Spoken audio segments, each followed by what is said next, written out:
Après les innombrables cailloux de la partie nord, nous arrivons progressivement dans les belles plaines de la partie sud.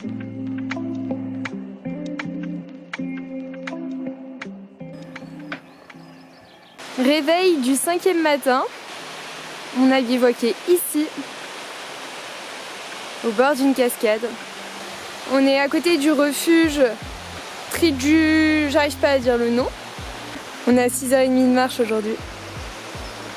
Là, c'est les premiers sentiers qu'on voit depuis le départ du GR20. Un vrai sentier, sans trop de pierres, ça fait trop du bien. Les paysages sont de plus en plus verts et la végétation de plus en plus riche.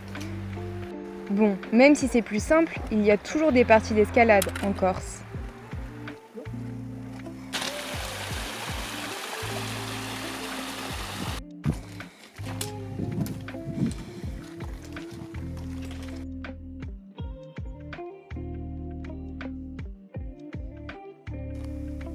Aujourd'hui, on va un peu plus loin que l'étape 5. On refait 2h20 et on va à un autre endroit. Le refuge est juste là en bas.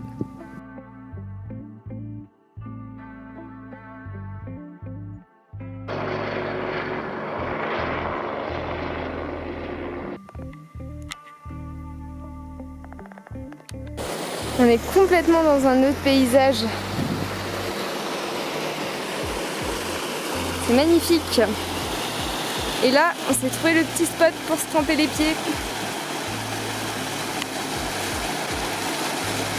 Petite piscine privée. On continue notre descente vers Castelvergio avec l'objectif de racheter du fromage dans une bergerie. Coucou Manouk! Petite soirée apéro avec les copains, avec un petit vin corse. Tu pourrais tremper tes chips dans ton vin s'il te plaît. On est parti de Castelvergio et on va direction le lac de Nino. On passe par une superbe petite forêt, le terrain est super agréable. On a l'impression de courir. Hé hey, ma belle! Elle veut pas montrer sa beauté, hein. C'est la randonnée des vaches. Aujourd'hui, la montée est douce, agréable et nous profitons de toute la belle nature qu'il y a autour de nous.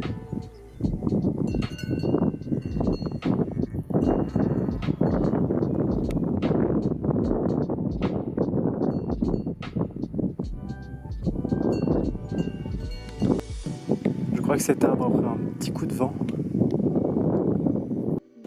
Continuez à longer les crêtes. Après 2h30 de marche, on arrive au lac de Nino. On va pouvoir se poser là une petite heure et demie encore. Alors on s'est ravitaillé en super bon fromage hier dans une bergerie. Une super bonne tome de brebis. À la base du coup, on faisait cette taille-là.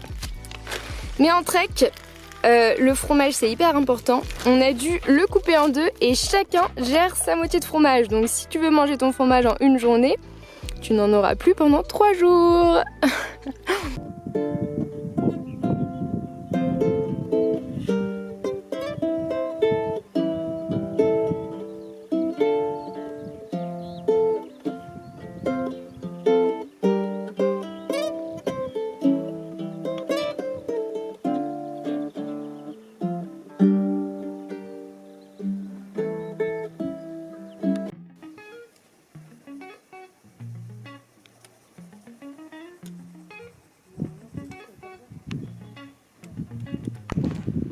J'essaye de dessiner rapidement quelques croquis du paysage.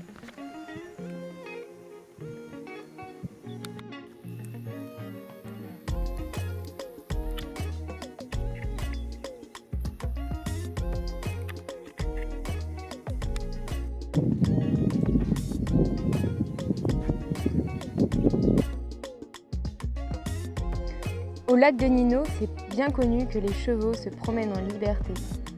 Ça fait vraiment un paysage assez féerique et magnifique à regarder.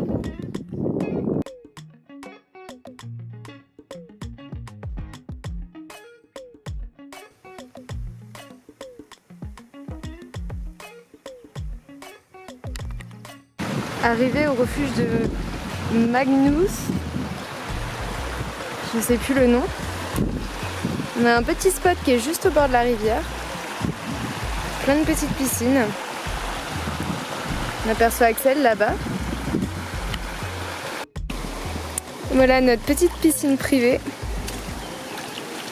On va se laver et faire la lessive ici. Elle est super bonne.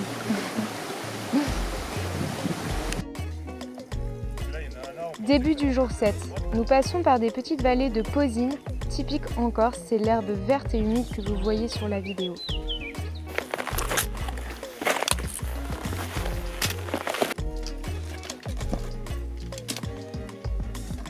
Alors on arrive sur un petit spot magnifique, on voit deux lacs, le lac de Mélo et le lac de je ne sais plus quoi.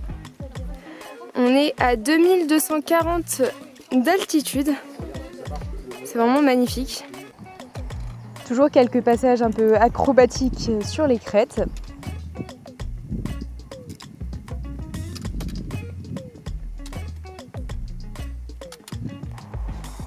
On commence à avoir toutes les techniques d'escalade pour descendre des pentes aussi raides.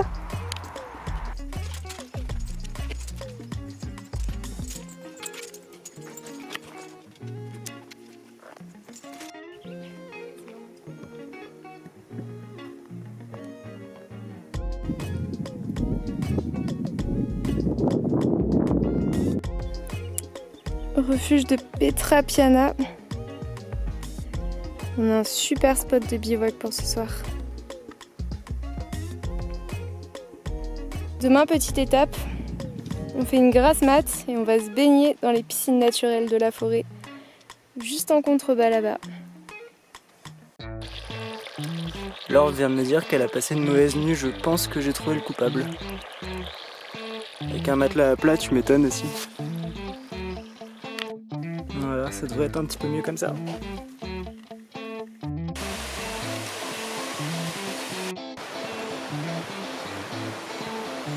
Jour 8, on a quitté le refuge de Petra Piana.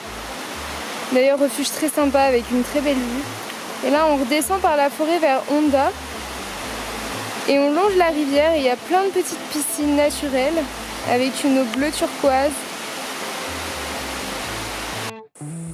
Alors là, on arrive à la petite bergerie de Tola où on va se ravitailler en pain, fromage, saucisson.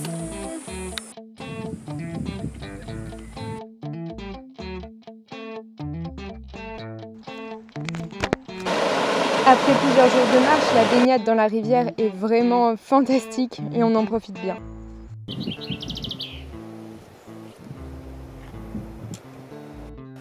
On est arrivé au refuge de Honda. Alors en fait c'est un enclos d'humains élevé en plein air. Jour 9, dernier jour avant le ravitaillement.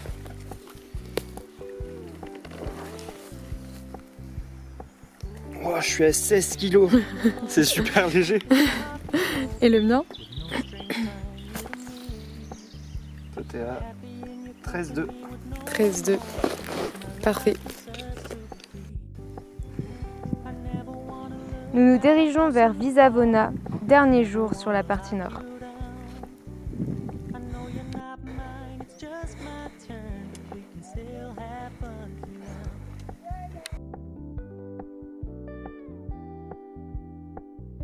On vient de monter un peu plus de 700. Un peu plus de 700, on vient de monter un peu plus de 700. On voit le refuge qui est... que j'arrive pas à trouver. Bref, on voit le refuge en bas. La montée c'est bien passé, c'était plutôt tranquille. Ah, attends, je crois que je l'ai trouvé. Voilà, le refuge est là. Et maintenant, on n'a plus qu'à redescendre vers la cascade des Anglais. C'est une torture de marcher à côté de ces bassins d'eau sans pouvoir s'arrêter.